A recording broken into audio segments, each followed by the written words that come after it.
కొంతమంది జీవితం భలే మలుపులు తిరుగుతుంది. కానీ గొప్ప సంగతి ఏంటంటే ప్రతి మలుపుకి ఒక పేరు పెడతారు. బాధకు ఒక పేరు, విజయానికి ఒక పేరు, సంతోషానికి ఒక పేరు.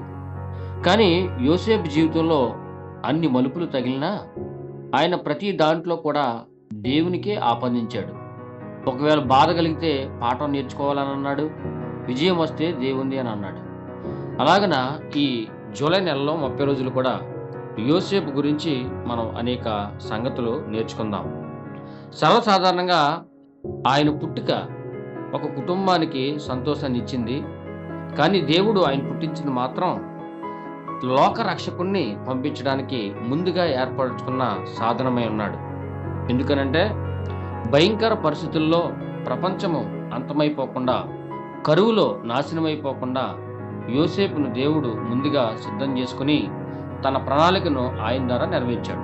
కాబట్టి ఆయన చిత్తములో, ఆయన ప్రణాళికలోనే ఆయన పుట్టాడు.